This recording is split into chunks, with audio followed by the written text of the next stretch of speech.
their motivation to drive financial reporting. Their motivation, outcome of financial reporting will be quite different. And it was one of those items, valuation allowance.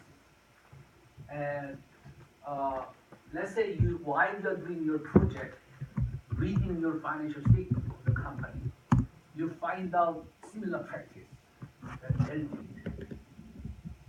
Uh, team project will get an A. I mean, there's no doubt. You know. In other words, you find out practice, obvious motivation, managerial motivation, and accounting practice is just consistent with managerial motivation in that case. But for them, it's too late. I did that. I beat you to it. I do that. This looks strangely familiar.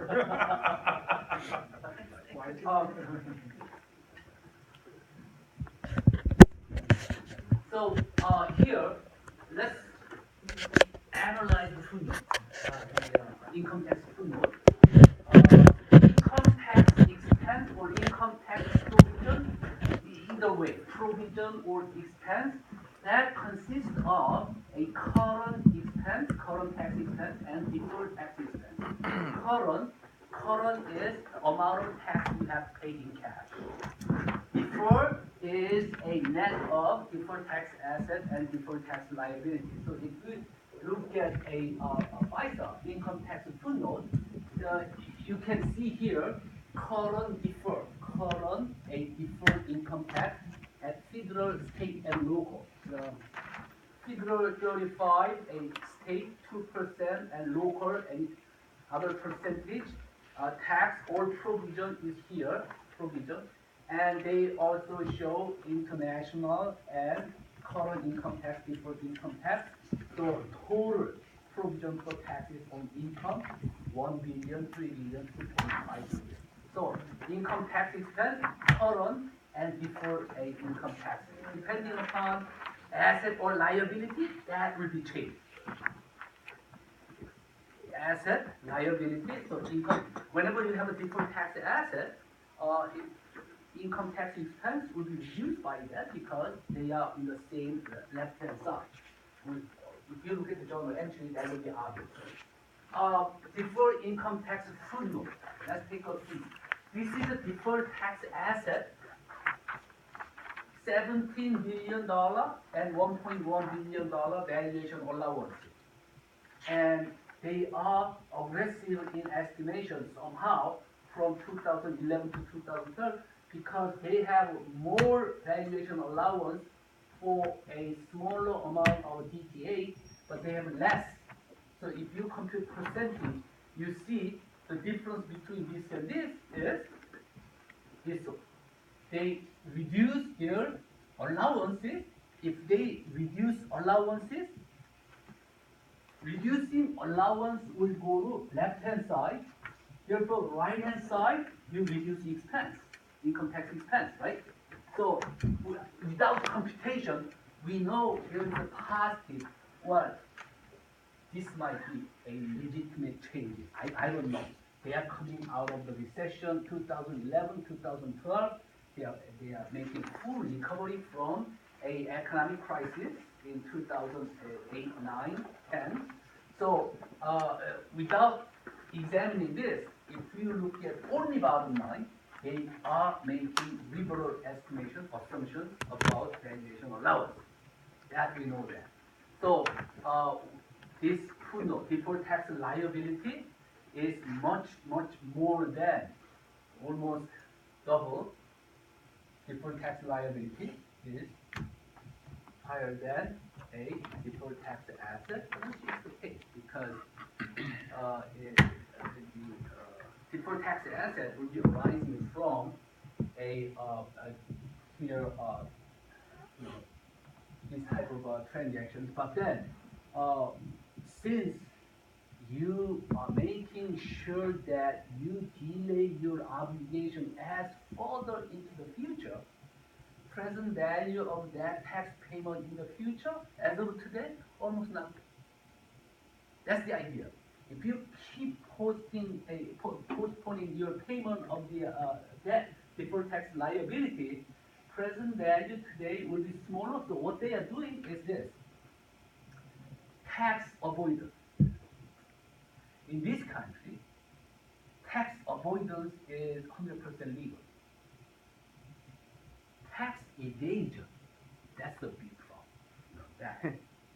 Tax avoidance, good accountants minimize tax obligation by legally postponing tax obligation as far away as from today, in the future, and discounting the future, the current obligation, present value of those obligations will be minimum if you keep growing deferred tax liability. Oh. Here's a caterpillar, the deferred tax, your asset, deferred tax asset, and here deferred tax liability. But deferred tax valuation for deferred tax asset allowance is this: total deferred tax asset over 586 million, is 470 million, and here 412 million. And they are deferred income tax, net amount, deferred tax liability, and then valuation, and they are showing a net amount of a. Now, how much is the statutory income tax rate? 35%. The way it works, as you probably know, is like this. I don't get the exact percentage, but here, let's say 0 to 25,000. First 25,000, zero income tax rate. So here 25 or 1 to 50,000, a single percentage. Here. And 5,000, 50,000, 1 to 75,000, either high single percentage or low a double percentage here, very small percentage. And then here another 75 to 100K, and then over 100K it is 35%. So effective tax rate for the medium small size firm is much lower than 35, right? Because you're not paying this. So if you do this computation, your income tax rate is also same, right? Up to 170 or 180 certain percentage. Beyond that, 17, 25 percentage. If you go to Switzerland, whole European country is charging, what I guess is okay to share this story. Several years ago, I was making presentation in one of the international conference. One gentleman approached, why don't you come on over to my school and make a presentation? Some of us, our faculty, would love to see this kind of international accounting research. So I flew to Paris and then made a presentation. Downtown. Well, this not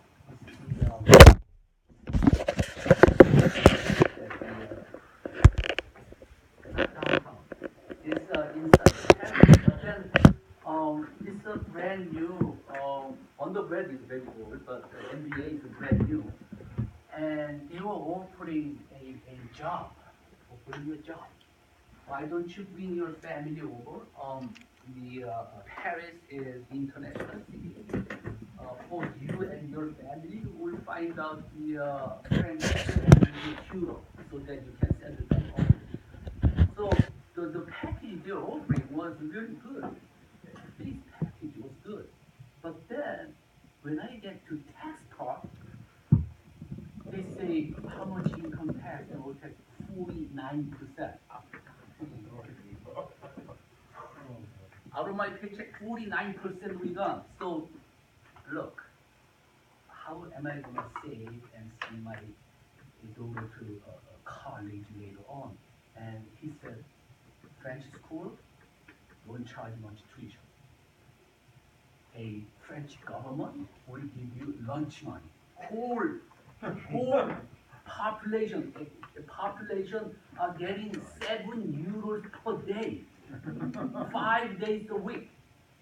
That's a lunch money from a, and And Medicare, whole French government will take care of that. You don't need as much money.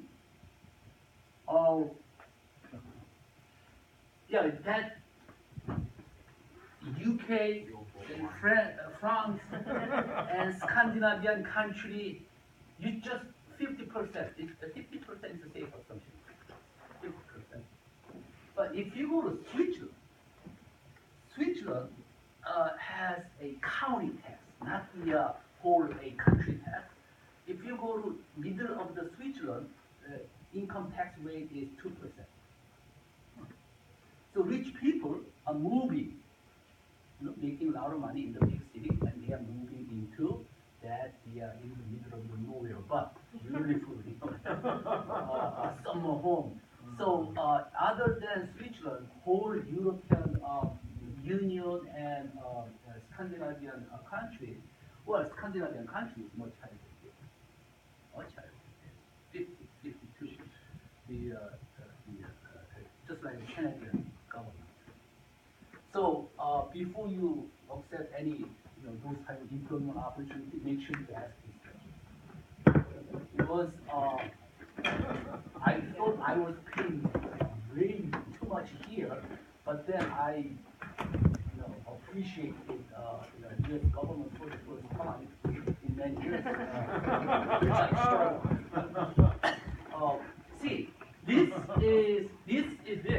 This is 35. So if they make $100 million, you know this one. You pay this, right? 35.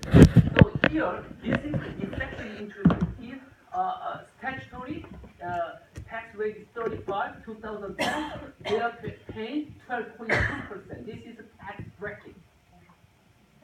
We either effective tax rate or tax bracket. Do they pay this much? Many of them make millions of dollars, but then they claim tax refund. Why?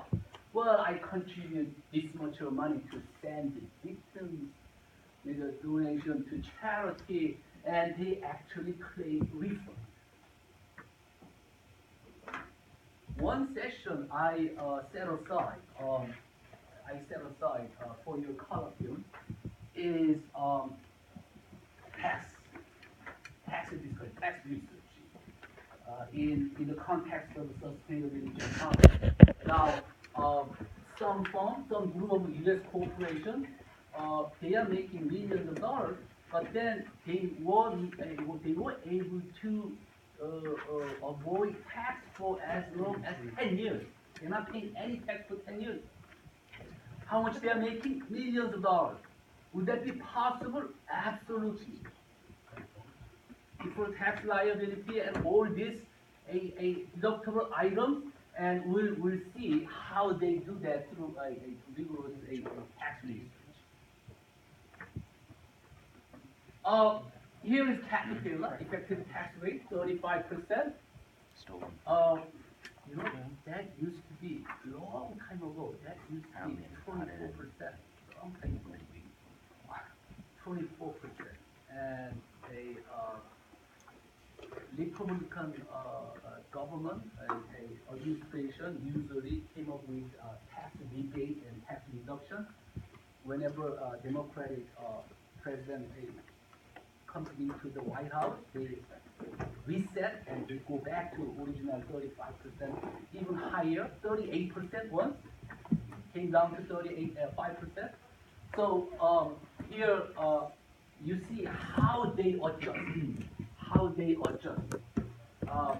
Effective tax rate and a statutory income tax rate, depending upon this.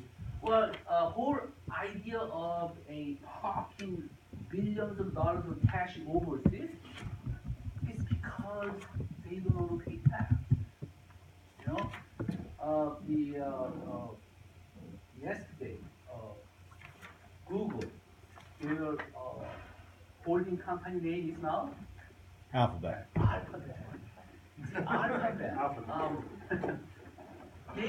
They are sitting on 78, almost $80 billion cash, just like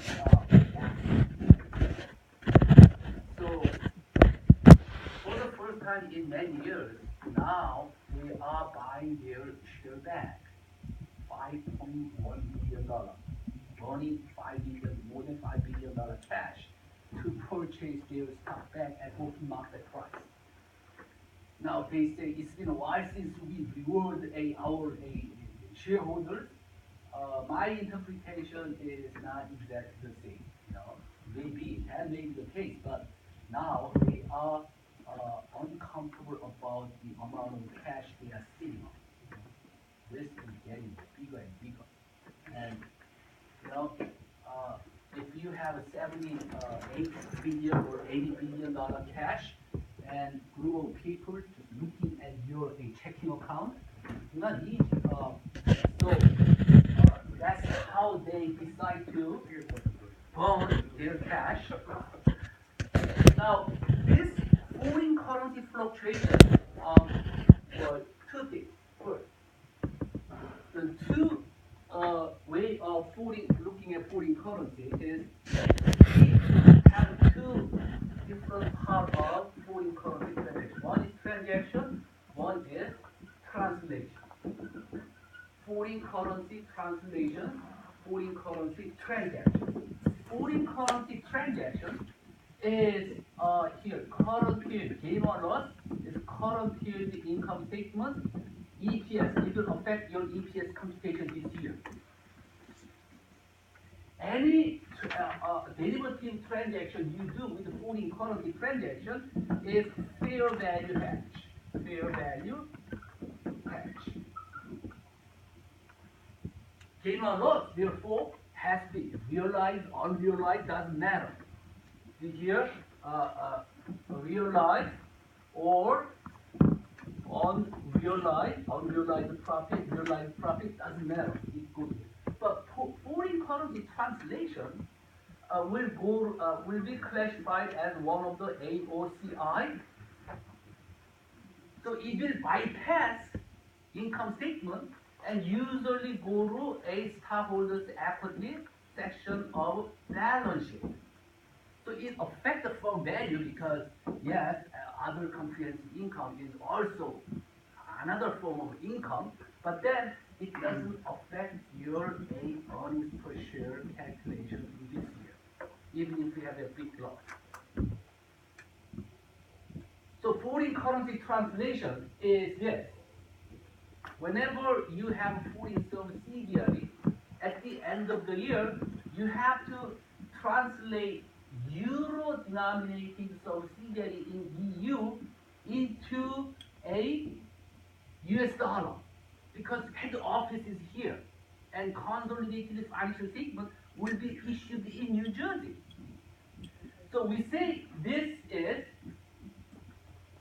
local currency and this will be reporting currency.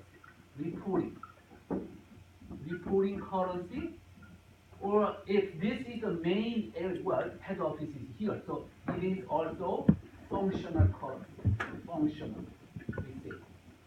Functional currency or reporting currency, US dollar. But this is a local currency unit, European euro in this case. So translation will go here at the end of the year. You have to translate European euro denominated financial statement into US dollar so that you can combine all subsidiary overseas into one financial statement. That's the consolidation process. Given current dollar against major currency, foreign currencies like dollar as opposed to Japanese yen, Chinese yuan, European euro, what kind of result you are expecting? What kind of result you expect to find out in AOCI? Huge gain or huge losses, you say? If you translate. A dollar is strong or weak, you say? Strong. Very strong. Yeah. European euro was 1 European euro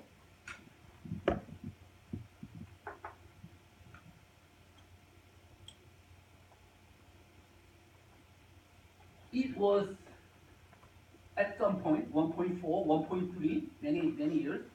Now it is about 1.1, starting from this year. All of a sudden, there was a big nosedive, and this is the case. Now let's assume this happened this year. Would you report huge translation gain or loss? Dollar is strong, right? Dollar is getting strong, right?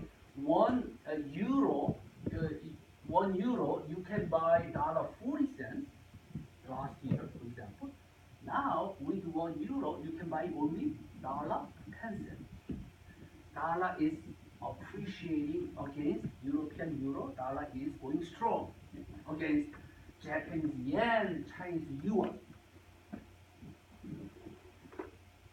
Canadian dollar.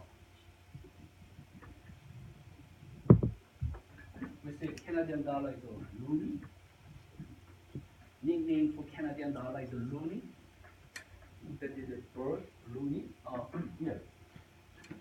You will report huge losses because given local currency, given how much you make it local currency, let's say European Union, you have some subsidiary.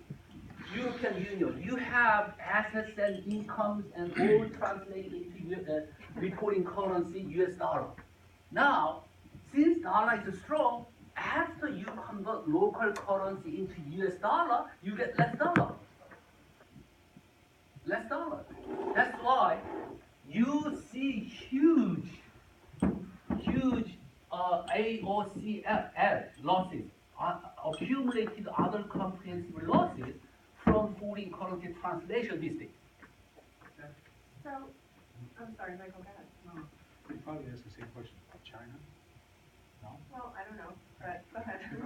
Recently, China devalued their stuff. Right, so if a U.S. company owns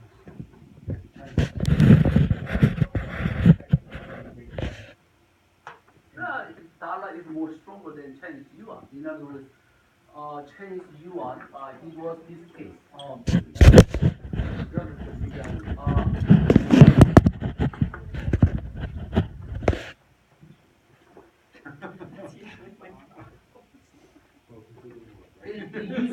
It used to be 6.5 yuan. Now, because of the artificial devaluation, they are slightly lower this one, 5.5. I don't remember exactly 5.0, 6.6. That intentionally Chinese government. So a Chinese yuan is depreciating against a US dollar because it's getting cheaper, right? Right. So, Cheaper. Now, why they doing that? They are export-driven economy. They have export-driven economy. Therefore, if they lower the value of the Chinese yuan for the same amount of export, they will get more currency. That's why they are devaluating. They are decreasing its value. and their goods are cheaper from North. Cheaper. But only downside of that is when you purchase raw material from overseas, you have to pay more. Because this is an export-driven economy, you are exporting more than importing. This will work fine. We're gonna short Nothing to do with Okay, that. sorry.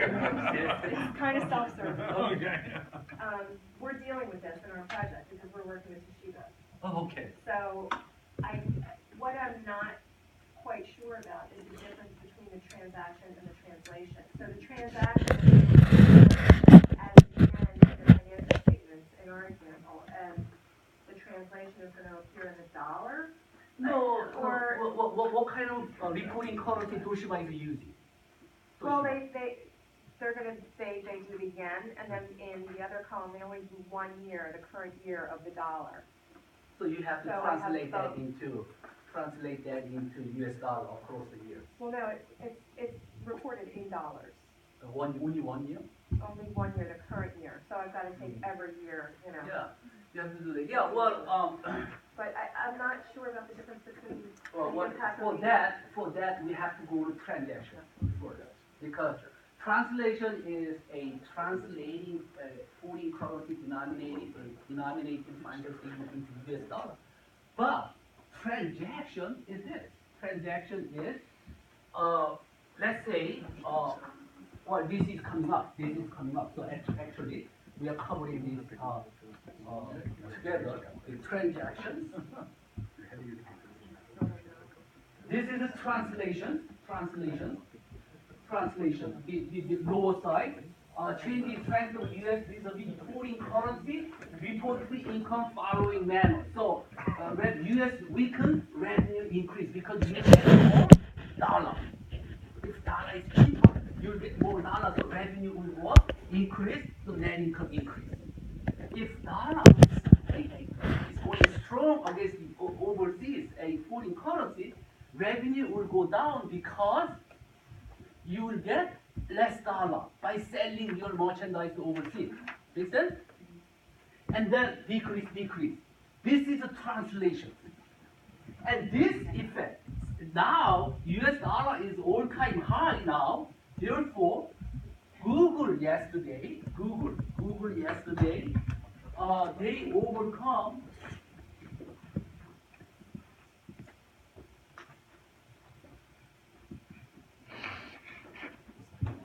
see, Alphabet surprises with buyback. $5.1 billion share buyback. They say they can do this even with strong dollars.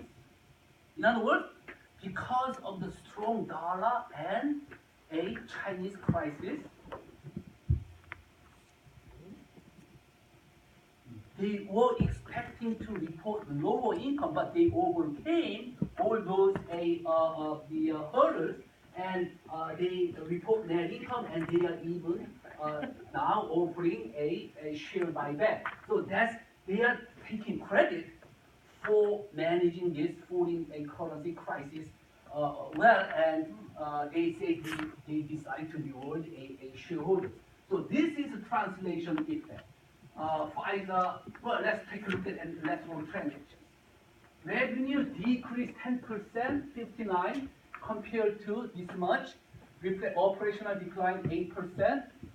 And here, unfavorable impact of foreign exchange, 1.5 million or 2%. Simply because of strong dollar, they lost $1.5 billion sales. You have nothing to do with this. You don't have any control over this. Now,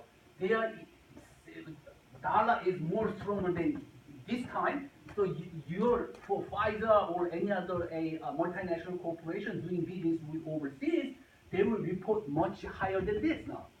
Loss. So in order to report higher revenue, higher income, now you have to offset this negative impact of foreign currency translation on your financial statement. So that's why Google says we are very proud of our achievement here. Now, what is the what is then transaction? Okay, let's go to transaction. Transaction is this. Okay.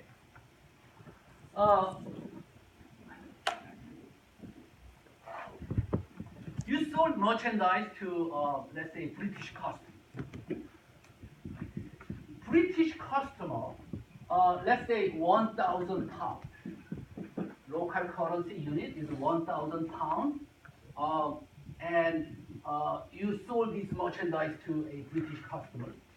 At that point, a exchange rate was $50 to British pound. Fine.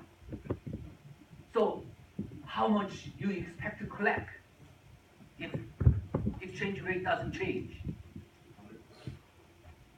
1,500 because one British pound is $50. So this is 1,500. You say, okay, account receivable 1,500, credit sales 1,500. That is a standard journal entry if this is the case. Now this is net 90 invoice. So here, if this is November 1st, and this is a January 31st, uh, US dollar is now $0.30 per British pound. Is US dollar going up against British pound or going down against British pound? Going up? Going down? Going up. Flip it on. We're getting, US dollar Coffee. go coffee, we need coffee. Okay. So US dollar stronger than British dollar. Yeah, US dollar is becoming stronger against the British pound because 3 months ago, you with 1 pound, you can buy $1.50. Now you can buy only $0.30 because dollar is getting expensive. Dollar is getting more expensive. Let's do this. If you have this, you will say, well, your customer will pay how much? 1,000 pounds, right? This is a foreign currency denominated invoice. Your British customer will pay 1,000 pounds. So 1,000 pounds multiplied $30, cash is coming in 1,300, right? But don't you have account receivable 1,500 here? Here? So what happened to 200 here? That's the part that goes to the income statement. and you can- Yeah, foreign currency transaction loss. Foreign currency transaction loss will go to income statement and translation effects will go to stockholders equity section as part of AOCI. But then transaction, this will hit income statement this year. It will affect your EPS computations.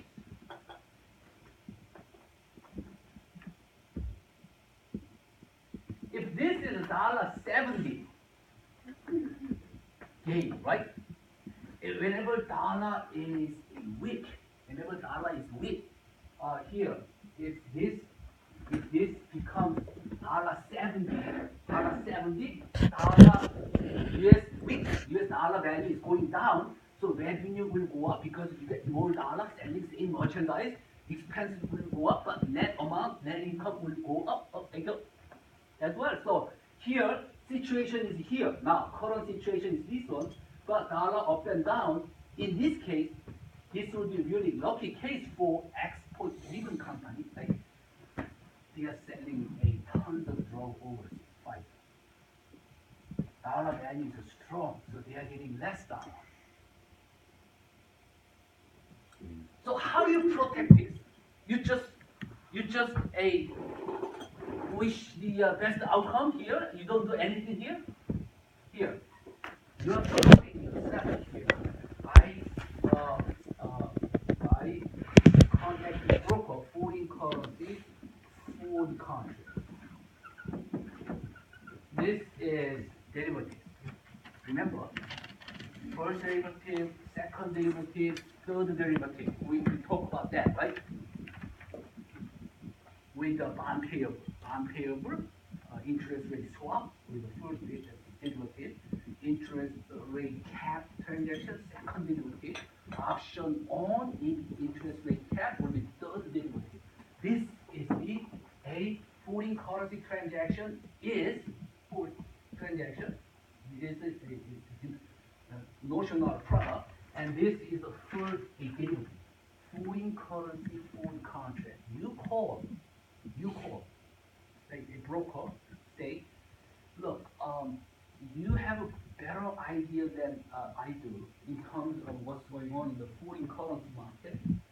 All I want is peace of mind.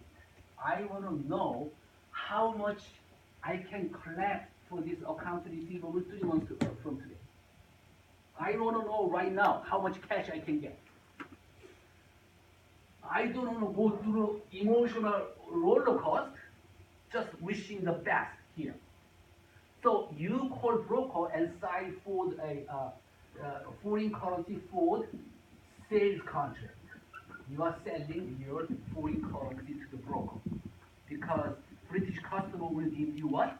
British pound, and you are signing contract with the broker saying that I will sell 1,000 pounds. You know, if you go to foreign currency market, here there is 90-day forward rate. 90-day forward rate. In other words, yeah, this is a current spot rate. We say current spot rate is $1.50. But the currency market says, from 3 months from today, based upon all the information available, this one will be $1.40. This $1.40 is current rate of exchange rate between US dollar and British pound, current exchange rate of 3 months delivery. That is $1.40, forward rate. In other words, this happens to be spot rate, spot. We don't know this rate at this point. We don't know what will be spot rate there. I mean, if we know, we shouldn't be here.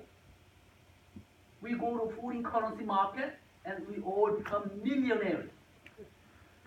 We don't know that, but market says based upon two country economic situations, trade imbalance, inflation, budget imbalance, they are predicting this exchange rate will be $1.40.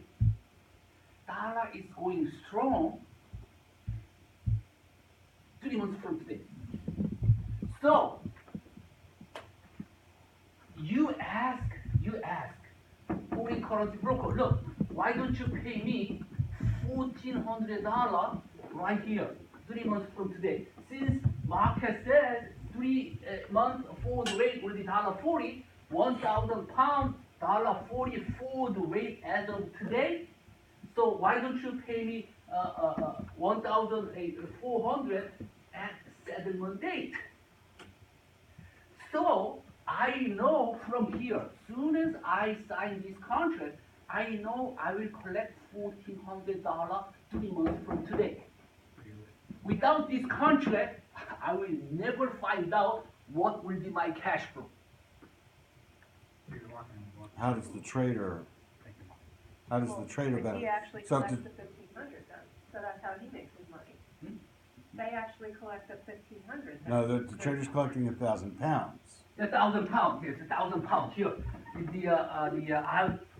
The British customer will send me 1,000 pounds, and I give 1,000 pounds to broker. Broker will pay me $1,400 US cash.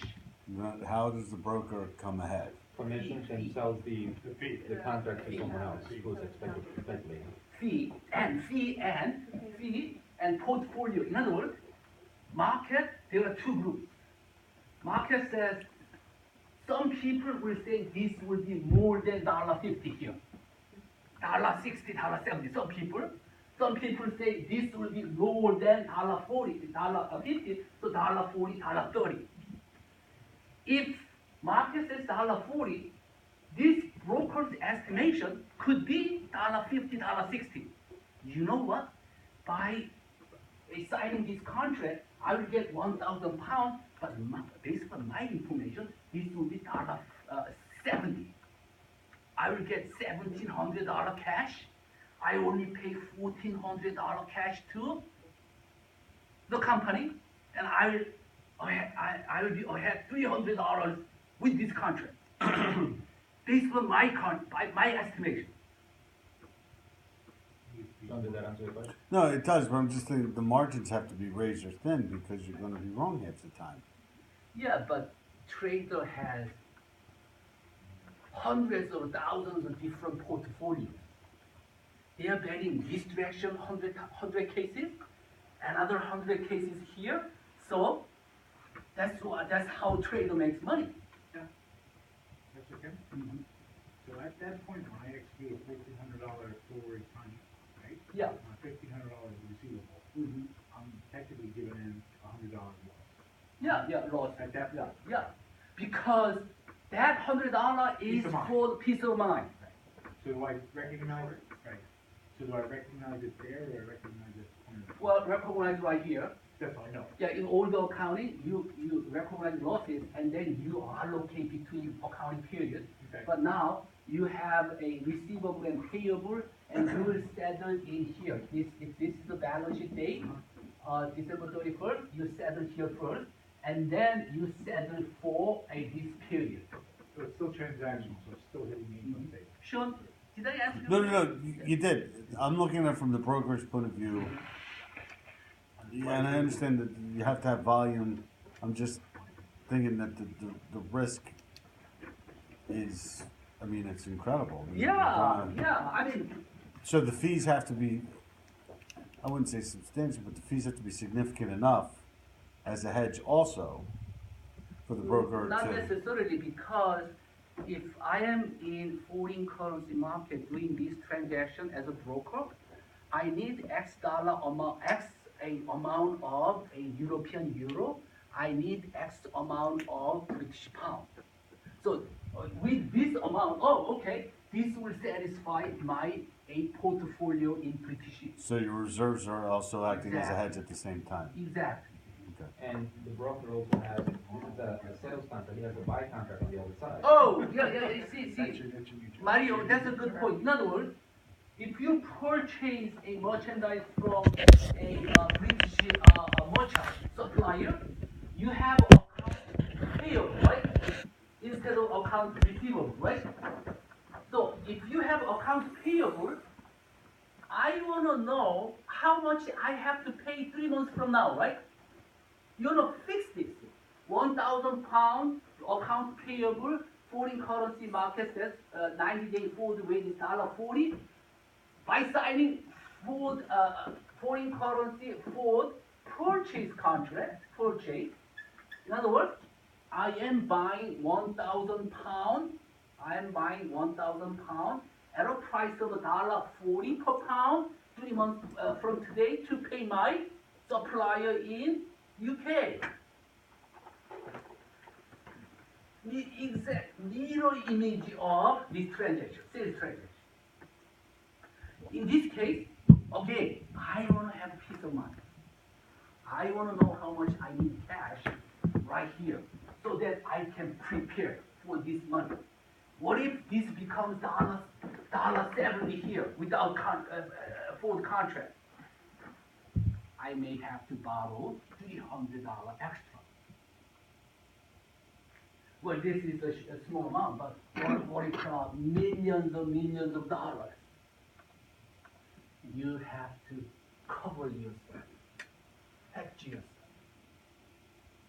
Effect of this transaction will show up in income statement right away because this is foreign currency transaction, not translation. If you read the footnote, they must discuss how much foreign currency deal they are covering either way, purchase or sale.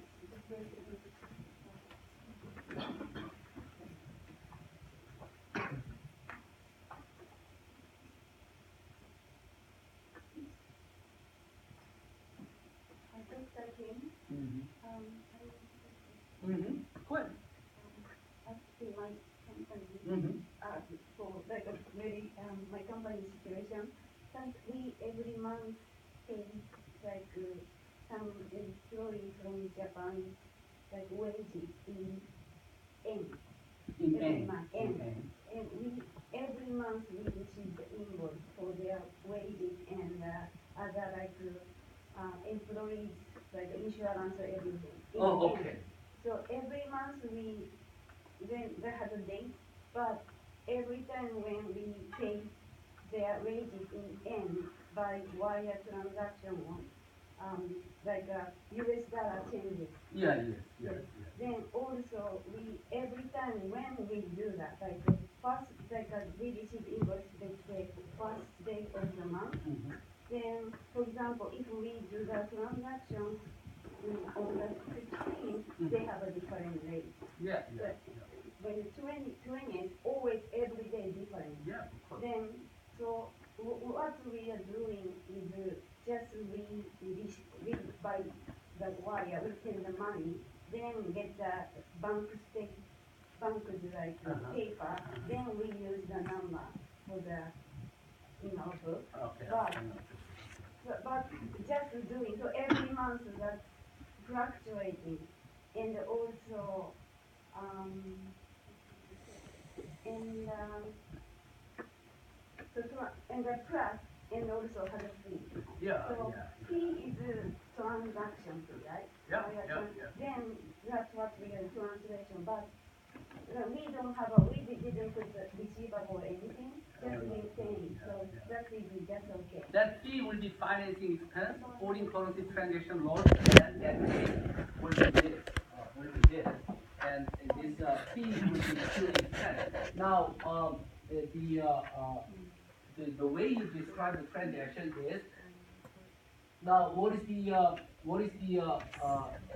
how much is the yen exchange rate? Like usually the international one that is 123 or something like that, or 123 N per Yeah, dollar. about Yeah, 120. but usually when you use the wire, 180, 180. 180. Yeah, we are paying. Of course, there are many different ways. Yes, yes. Well, remember, right after tsunami, that was a 75 at one point, right? See, this is great. This is Japanese yen is the strongest right after tsunami, and then here dollar 20 Japanese yen is really cheaper. Okay, this one. So you are very ahead of us because you are translating dollar to yen. So now paying a wages, not yeah, you don't have that much of an obligation like here. You need a lot of dollar here, but not much dollar here. So this is the good time to have foreign currency. The charge for commissions or bank charges for, if you're a small company, you don't have a broker, so you buy the bulletins and you send the money to the bank and they charge you a processing fee.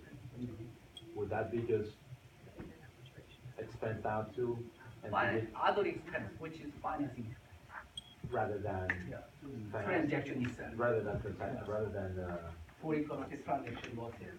Because that has to be the case because this has nothing to do with its fluctuation itself. It is on a fee for arranging those transactions. It's not operational. Huh? It's not operational. and you Now, don't include it there, so it doesn't. McDonald foreign currency translation. See, McDonald Corporation foreign currency translation. If you look at a foreign operation, see here, currency translation. And here, operating income. Let's take a look at operating income. 2011, from 2010 to 11, good increase operating income. But now you have what? Other countries and corporate here, a losses. Why? Dollar was weak. Dollar is strong. Can you imagine how much of losses they are getting from strong dollar these days? Footnote explains impact of the exchange rate on the bottom line right here.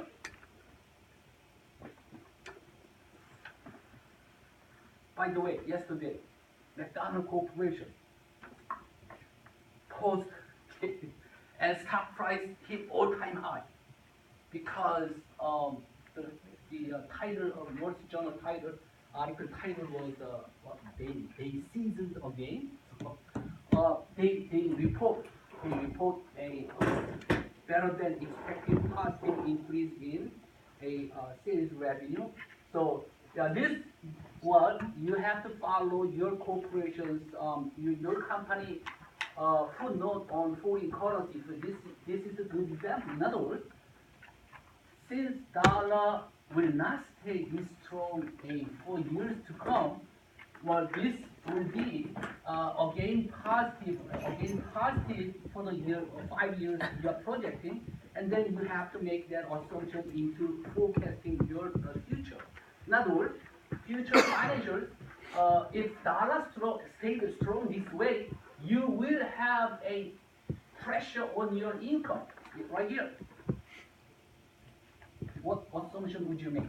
Would you make a strong dollar, a value against foreign currency for years to come, for the next 5 years, 10 years? Or it will turn around? That will change your estimation of forecasted financial income statement and balance sheet for now bottom line, discontinued operation and extraordinary items. Discontinued operation is a net income from business segment that has been and will be sold. Any gain or losses, net asset related segment. In other words, in order to be a discontinued operation, that segment has to be a unique operation. Unique.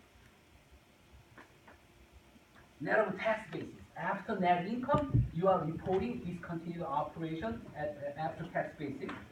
What will be unique line of business? Unique line of business. For Campbell soup, you are getting rid of tomato soup. Would that be discontinued operation? No. No, you have 100 different soups. You are consolidating your business. So that will be consolidation of business, not discontinued operation. If Campbell soup is getting rid of which one? Philadelphia Eagle ownership percentage of 25%. That will be discontinued operation. Campbell soup doesn't have expertise in running professional football organization. So it has to be unique a segment. And here, as of December 15 this year, after 7 decades of using extraordinary items, they are finally getting rid of extraordinary items. So this will not be gapped as of December 15.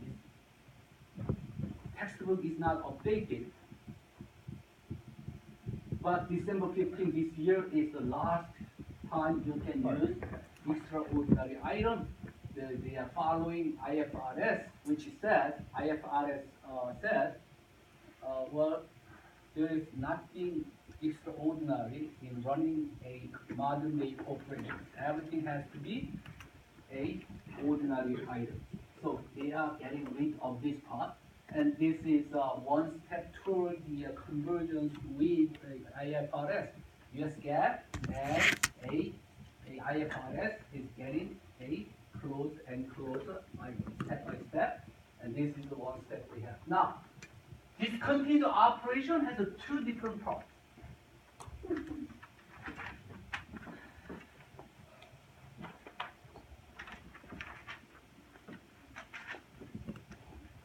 Discontinued operation is two different.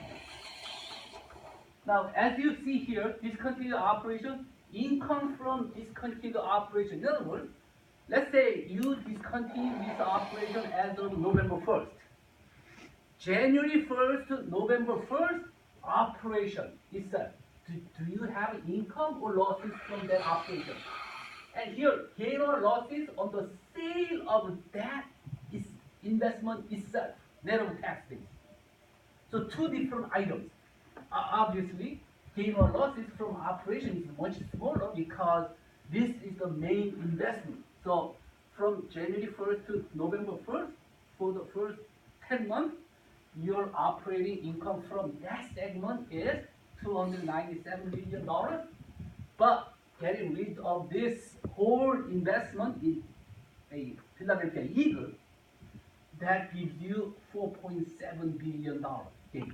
Because you purchased that many, many years ago, now you are making huge gain by getting rid of that unique segment of business. And now, non-controlling interest must be shown separately here. And this is a before non-controlling interest, so the Pfizer will get this much, Pfizer, and non-controlling interest will get this much. So here, Pfizer is getting rid of nutrition business. Pfizer is a pharmaceutical industry company, and they are getting rid of nutrition business, classified as discontinued. Not pharmaceutical product. And somehow they argue this will be a discontinued operation. Now here, the user, this is not foreign currency gain or losses.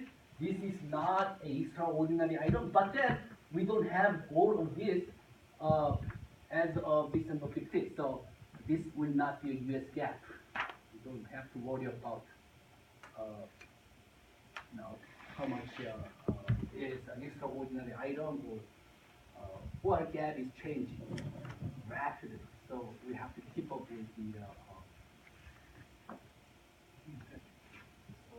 If they gonna take that extraordinary item off the income statement, where we're gonna, like, for example, gain or losses, we're gonna list it. Oh, okay. See, that's a good question. If they get rid of this, in other words, here is income statement sales all the way net income, right? Here, number one, after this item, net income, outside of income statement, this is a discontinued operation. Number two, extraordinary item, right? Right? After tax basis. This is after tax basis. Now, what they are saying is, instead of outside of income statement, you have to put it back here. This is an after tax basis, but before tax basis, it will go into inside income statement. Just like IFRS. Let me ask you this. Why so many managers, CEOs, wants to use a DO or extraordinary item? Why FASB is narrowing down these options one by one? They want to identify the non-operating, so it's not gonna throw off the ratio. Exactly. Here. For CEO, if they have huge losses here, message they are trying to send to stock market is this. You know what? This is one-time event, has nothing to do with our main line of activities. But if they have to reclassify into inside the income statement, now they can say that. That's why so many CEOs and CFOs try to use a discontinued operation and a extraordinary item in the past, because it gives the impression that this is an isolated event. And research evidence shows the gain or losses here will not affect your stock prices as much.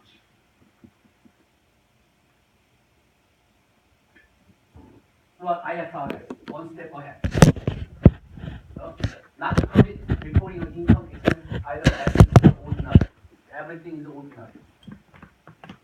And this is exactly position financial accounting standard board is following. It's funny, the IAS, International Accounting Standard, they copy US GAAP. Whenever FASB, Financial Accounting Standard Board, issues a statement, they rent small space in a FASB campus in Stanford, Connecticut, and they copy and they announce this. Now, US GAAP is copying back International Accounting Standard. Because they say we have to speak one language or only one. Accounting one. Earnings per share.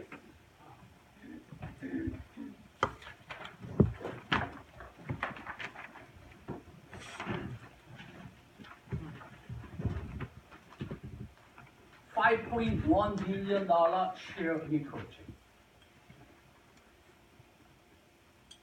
What this will do on this formula?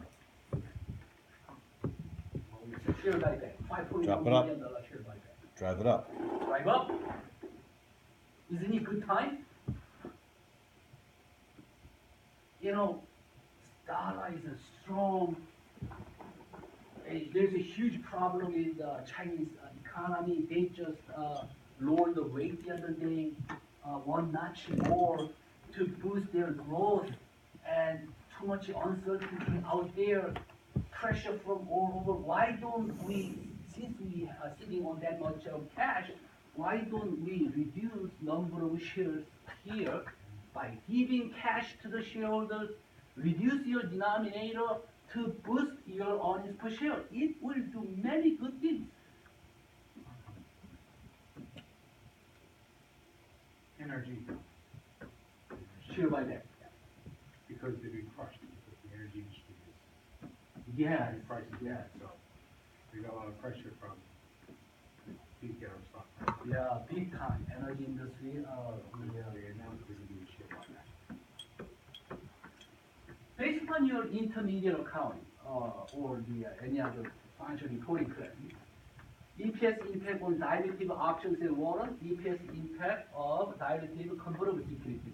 How that will affect the EPS? Options. If you exercise, there will be more shares outstanding, there will be more denominator numbers, therefore, share will go down. What about dilutive security? In other words, dilutive convertible bond.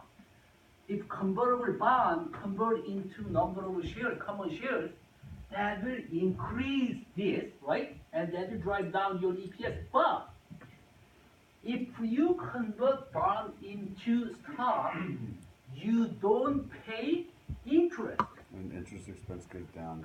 Interest expense go down, and that will increase your net income. It also lowers your liabilities too, right? Yeah, liability too, but income computation, we use income and number of shares. So by saving interest expense, you increase your net income after tax basis, right? Here, what if they increase more than they increasing here? That will go up if they exercise a convertible security, right? We say that in that case, we say dilutive convertible securities is anti-dilutive. It has opposite impact because the money saving, income increasing is more than number of share increasing. Anti-dilutive. We don't take anti-dilutive in this computation. Why? Because the whole idea of showing dilutive EPS is to show conservative earnings per number, not more than basic EPS. By definition, this can be the same, but it has to be less than basic EPS. Otherwise, you don't report. If this is the case, same, basic diluted EPS is the same, you report only basic EPS. That's the rule. 1997. They simplified this EPS rule. Before 1997, they have one more EPS. PEPS. Anyone remember? Basic EPS, primary EPS, fully diluted EPS. Now this is just a diluted EPS, but they say fully diluted EPS, three different EPS. They were confused. There were 97 rule test, 97% test, and 10% test. They simplified, and now we have two. But then this is a trick. You have to follow. find out a income effect carefully and to have a correct computations on a earnings per share. Here, basic earnings per share is here, and diluted income share is less or same. Here, you have a total net income here and a interest on senior net of tax basis here, net of tax basis. So if you do this computation and they show how they come up with that a earnings per share. Denominator for diluted income per common share, the total number of shares is this. Weighted average number of shares. We all know how to compute. See, they start at 8 o'clock, so.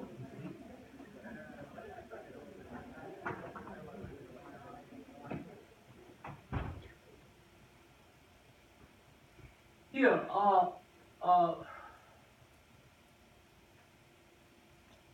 did I just? Computing weighted cost, weighted The shares. months and outstanding number.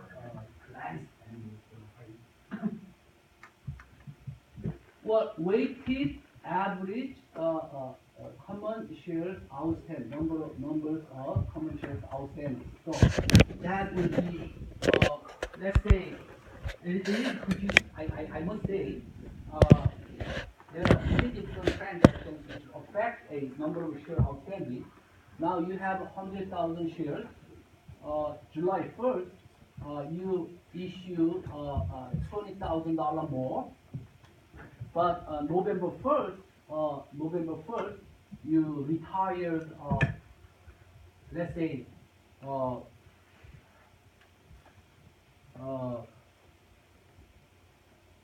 40,000 shares. And what is the weighted average numbers of shares outstanding? That here, we are computing this one. What is the weighted average shares outstanding if this is the case?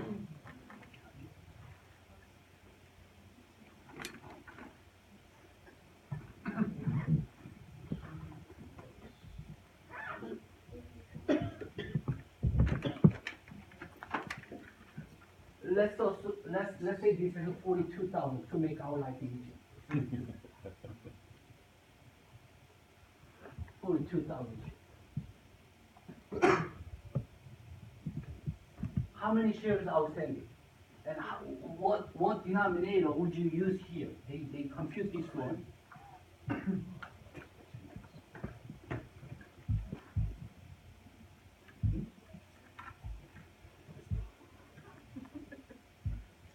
This has been outstanding 12 months out of 12 months, so 100,000.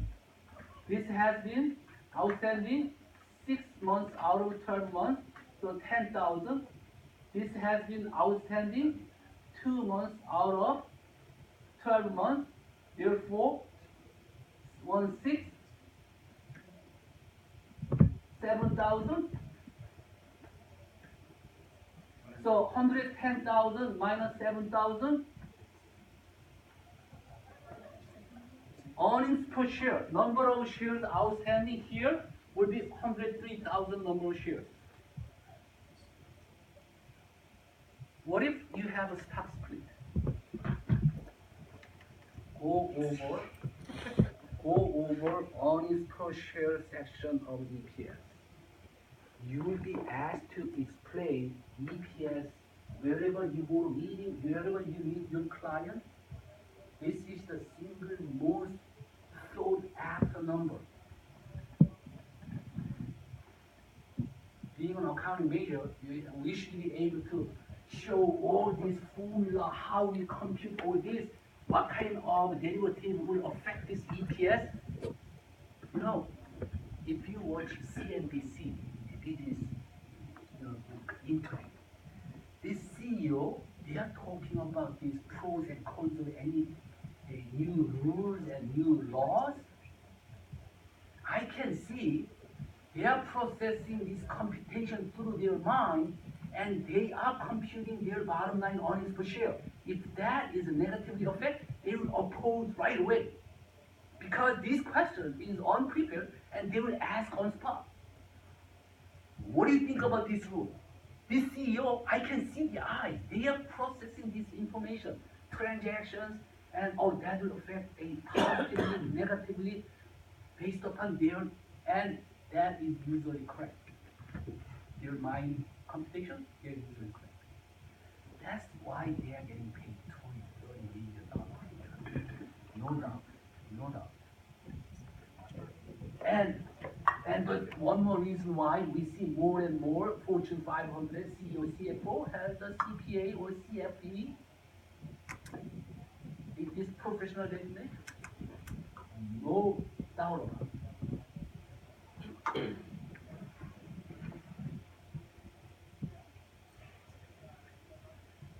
So let's make sure we are by reading Wall Street Journal, half of them talk about earnings, earnings per share, earnings. So anti-dilutive securities, anti-dilutive. Talk about that. And increase earnings per share. We don't use that in our EPS computation because that will actually produce more aggressive earnings per share, which is not the idea of dilutive EPS.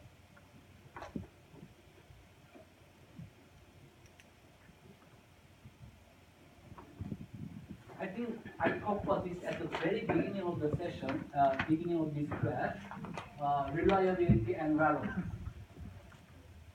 The example I used was the Manhattan Island. Reliability is $24. Relevance is $1 or $2 trillion. Which one would you use? In balance sheet, $24 because it's reliable, but that was 400 years ago, about. And relevance, $2-3 trillion. But how much is the correct dollar amount? That fine balance between these two. Now, I must tell you, right after market crash of 1929, before 1929, 100% relevant. After 29 market crash, 100% reliability. After 1929, one accounting rule after, they are inching towards relevance. Now, if they adopt 100% of the IFRS, they are going back to relevance 1929. So we are talking about how many years? 90 years. After 90 years, they are going back to relevance in accounting too. Back and forth. Back and forth. But now, pendulum is heading towards relevance rather than reliability. Because, look, this is for bank, financial institution friendly accounting concept. They want to know whether this guy can pay interest and money in borrow. But current financial reporting must be useful more for investors. In order to make an investment decision, numbers have to be relevant. I can't make any decision based upon historical cost, which is 100 years old. I need to know current market price. And the job we have here today, the evaluation is finding out intrinsic value of the company based upon relevant information.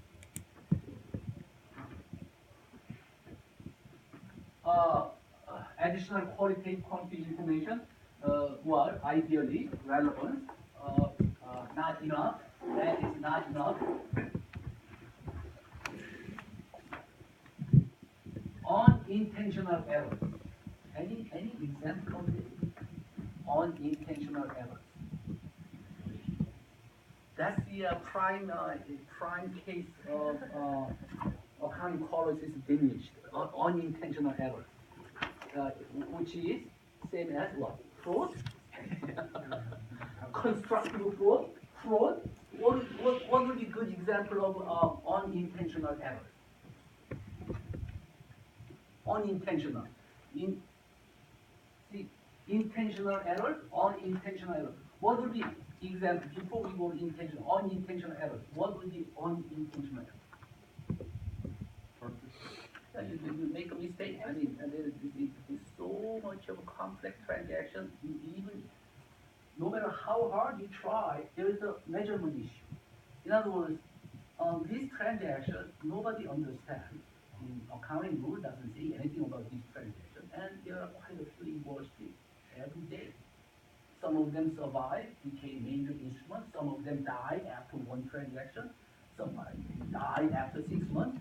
But if this complexity of modern day transaction, can you imagine accountant has only two tools to record this complex transaction?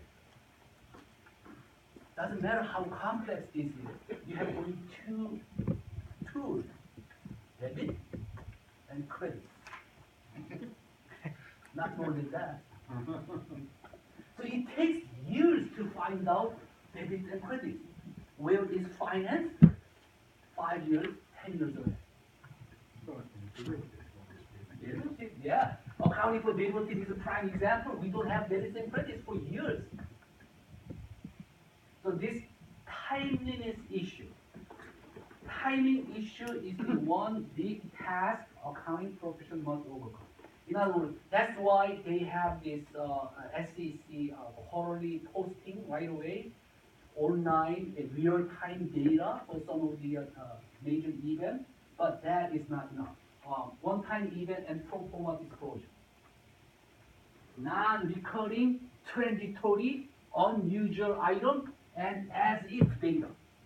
You know, if we take out depreciation, our current result is much better than last year. If we take out depreciation. But wouldn't replacement of aging asset is a genuine part of your business? You can take out the depreciation, but many people believe that, oh, depreciation, not cash. Oh yeah, after they take this out, they reporting 20% increase in operating income. EBITDA, yeah. Depreciation and amortization. They hammer that. Anytime you do a change, it's EBITDA, it's balances, and it's like, we're not gonna do that. Or they don't want to. EBITDA, as we learned from this class, EBITDA is a non-GAAP measure. EBITDA, you can use EBIT, EBIT, period. Once you add DA, that's pro forma, non-GAAP. Delivery manager's intervention. Delivery manager's intervention. Example. Change that. Hmm? Change that. Yeah, pretty much. Make it work. You hand out target numbers.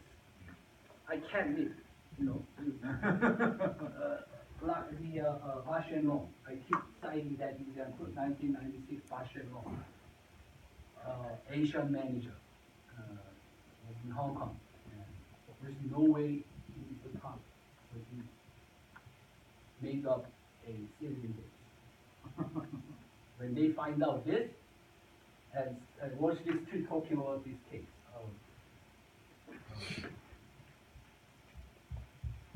Intentional override of internal control structure.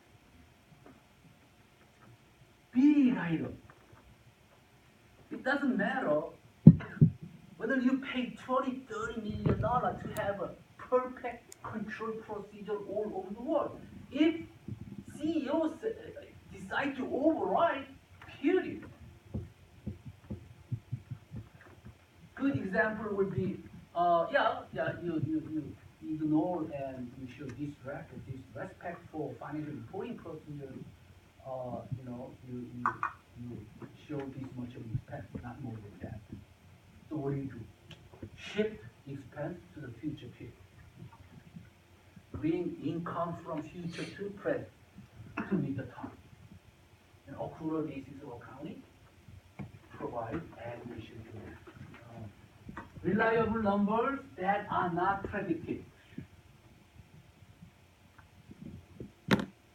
IBM, General Motors, pricing all these, Pepsi, all these, the more than 50, 60 years old, 100 years old, this company carry this long-term asset, which is 40, 50, 60-year-old reliable number, but that are not credited.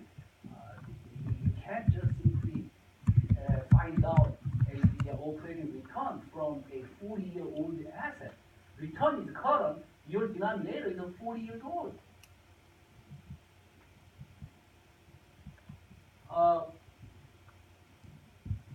Report external auditor take a special note of any deviation from boilerplate language. You know, here. Boilerplate language. We did excellent job providing that. This doesn't matter. This didn't happen. And Peru's footnote accounting policy compare company policy to industry peers. Industry peers. Why you are the only one in the industry using LIFO? Everyone is using FIFO. The other way around. Changing accounting policy, key ratios over time.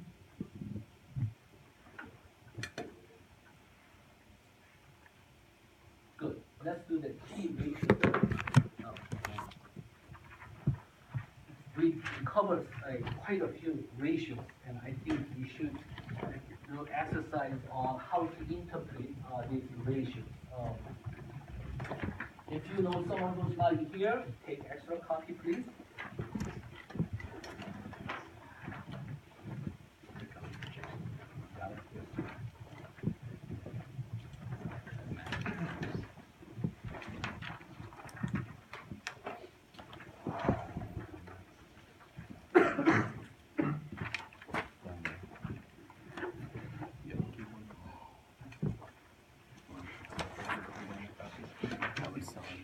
What's that? I got one there. You have no more? That's it? I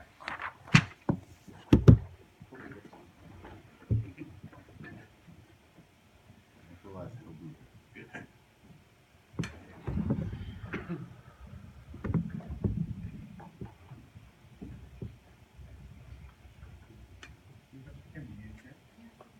No, fine. I just want to.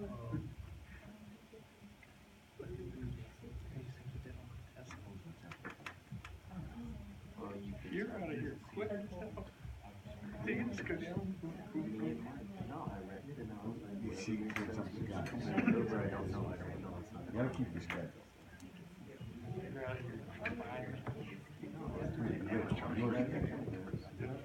Pass it. Everybody else. That's your.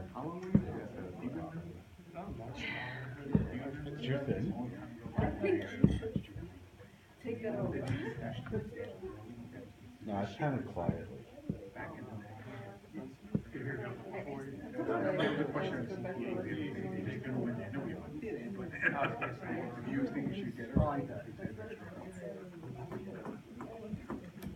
That's run away for, but I remember because I made the mistake. By doing your project, let's say this is 2 years, industry average, you compute industry average, you find out industry average like this, and your company happens to be mahogany a product, same 2 years. So we are comparing our own a target corporation with respect to as opposed to an industry average. So this would be cross-sectional analysis. Cross-section. In other words, we want to know what happened this year with this data compared to other guys. So this will be cross-sectional analysis. When you do cross-sectional analysis, look at here. Current ratio for industry average over 2 years, 3.3, 3.8. Your current ratio is 2.2, 2.26. This company, not good. Not good compared to industry average. Days to collect account receivable, 67, 2 months. Industry average is 3 months. What's going on? Your current ratio is lower But then days to collect account receivable is 1 month shorter than your industry average. Supposed to be higher, right? If you have this efficient operation, this is supposed to be higher than this one, right? The other way around. What's going on? What is, without reading financial statement, what is your first suspect?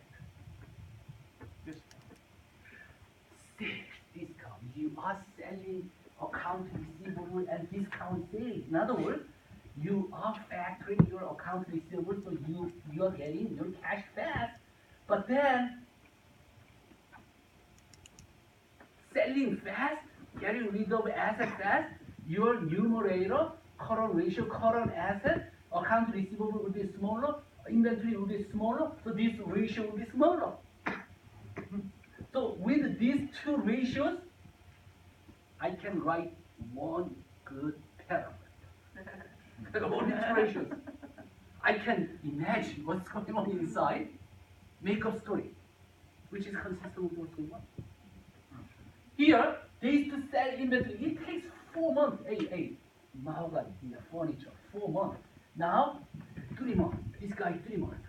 Days to sell inventory, 3 months on the average.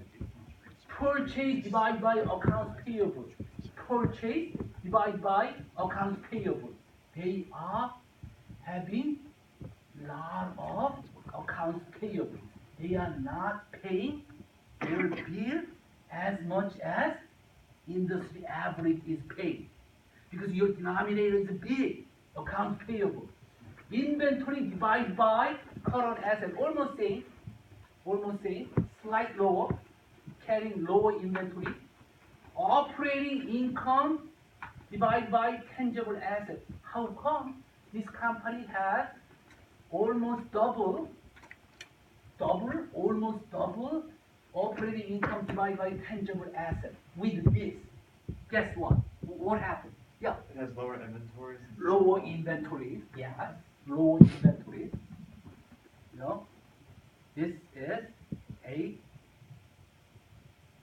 not true measure of operating incomes, because they having a industry average, compared to industry average, they are having unusual amount of inventory they take.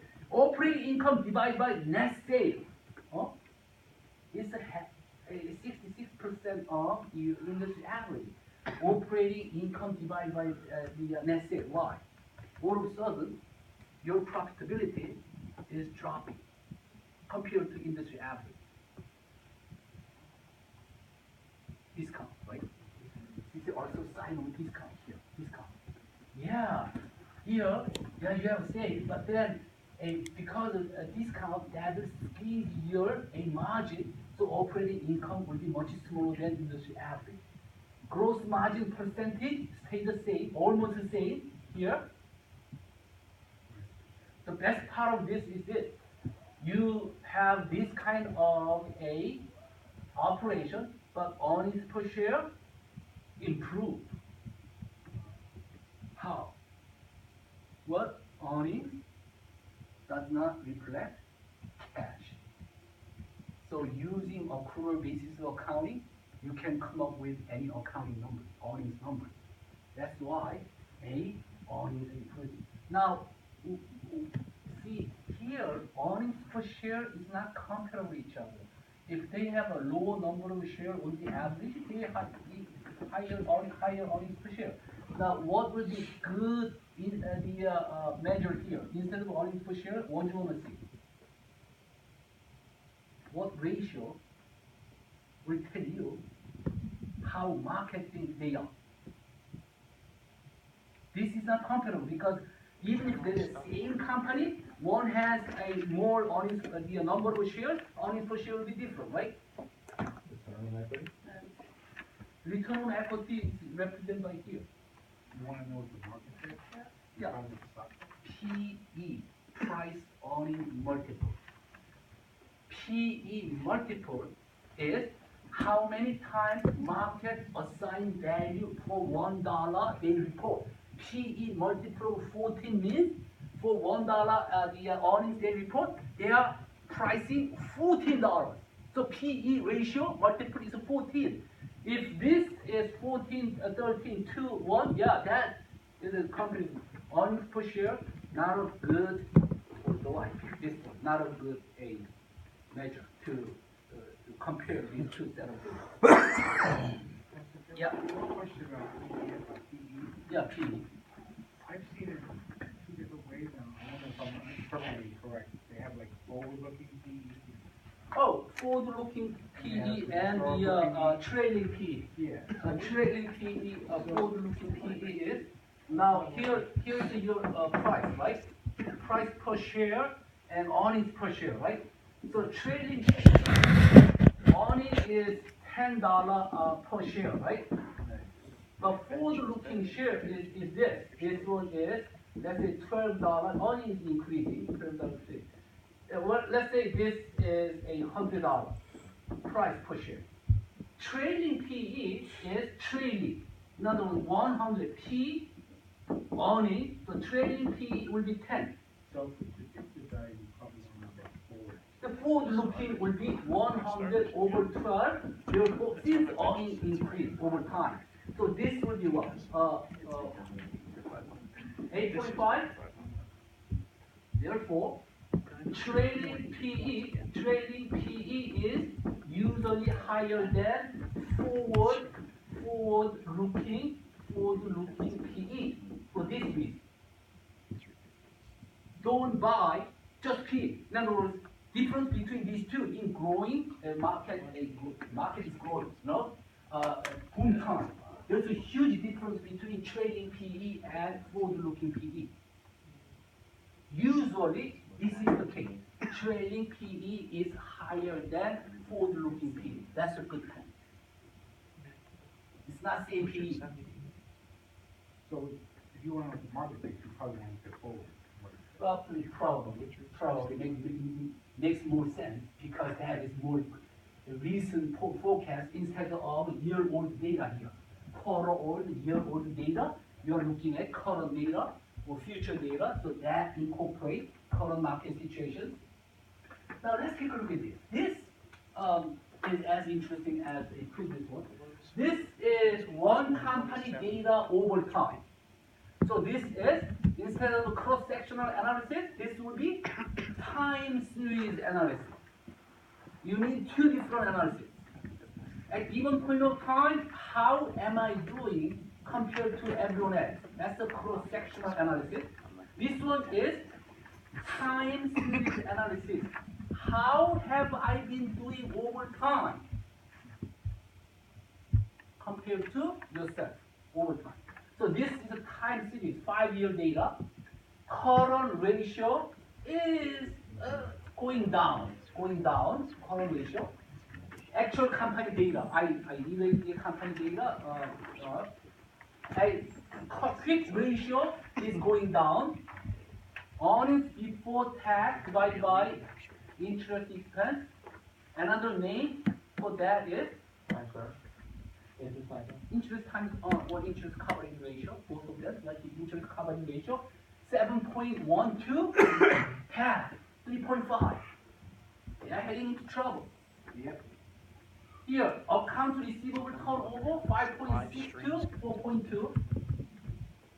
Slight over 2 months, now more than 3 months to collect account receivable. Inventory, on the average every year, you sold out average outstanding balance of inventory 3 times, 3.36 times. Now barely over 2 times, slower. Now 108 days was how many days you need to sell your inventory average balance. Now you need 172 days. 67 all the way to, so net sales divided by tangible asset, which is a turnover is pretty much the same. Operating income divided by net sales, operating income divided by net sales, decreasing, but not much, decreasing here. Income divided by tangible asset, what? Decreasing overall, but stay the same. Net income divided by common equity, ROE, is decreasing. ROE, everything is decreasing. Everything, either slight flat What happened to earnings per share? This is the beauty of a US GAAP, you know, a quarter basis of accounting. What happened to US GAAP? The computed EPS. Bumped up. We're getting better there. Increasing pattern of EPS with all these happening. This is common. With this, how many paragraphs I can write? 4 or 5 paragraphs. Yeah. Here, look at here. Day 5 bankruptcy, and by the way, day 5 bankruptcy here. Bankruptcy, actual company. But everything is heading down. Earnings per share, here to here, improve. Slight decrease from here, but overall increase. This is what you face. When you go to audit, when you analyze financial statement for your investment or the credit decision, this is what you have. What you face. You have to analyze. If you make a decision based upon earnings per share and day 5 bankruptcy in 13, you're in trouble. So in relation to our project, for this kind of thing, right? So we have a company that's watching getting worse and worse in debt. We will see this kind of trend on Yeah. coverage, right? Yeah. And More- effective management of debt Yeah, more and more in relation to getting income from that debt. Yeah, your more income will be interest expense and cash flow, you have to pay interest. Free cash flow will go down, equity ratio will be going up and up. So cash flow will go down, free cash flow, and you see all these pointing one direction. Up to here, I thought we are pointing one direction, right? Almost most of the they are heading into trouble. But then EPS is going strong because you compute EPS, you know. Earnings, you can. So if they're taking debt on, they're effectively making more money. That earnings. Well, that will be, certainly there will be limit as to how much interest you can And the other thing I'm curious about is the operating income like in the last. And that's an effect and efficiency Yeah, in a way. yeah, You're not talking about numbers. well, this is operating margin, I mean, operating, the ROA, return on operating asset, yeah. Yeah. So Profitability ratio. without. Profit. Thank you. Yeah, any comment on this? Anyone so far who look at tab number 2 and find out similar pattern of ratios? Still in tab 1? Are you still in tab 1? No. No, way beyond, right? Yeah, what do you What tab you are? We're, we just have to forecast the numbers for the going forward. Tab 3, Everything else tab is 4, on yeah, track. tab 3, tab 4, yeah. Forecasting.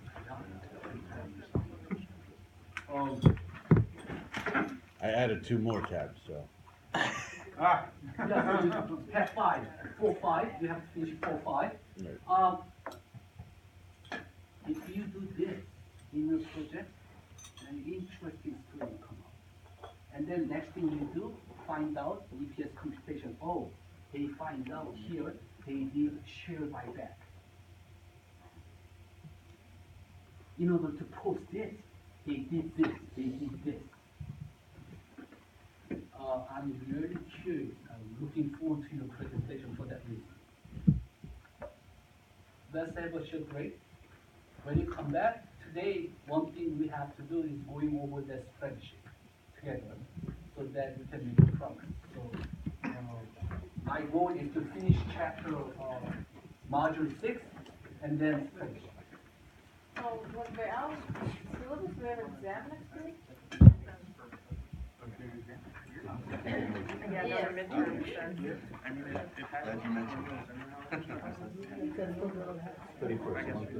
Yeah, because November 7, we don't have we don't have class. So the exam is going to be on module 4, 5, and 6? 4, 5, 6. So it's next, really? We're actually doing it? Okay,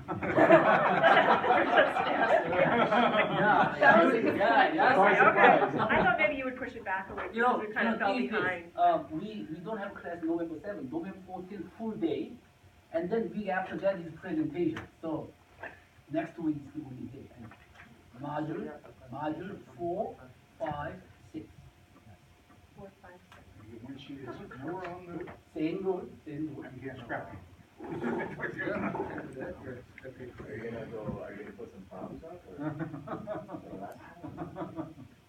Sample testing, sample is one. You know the whole part, right? One sample.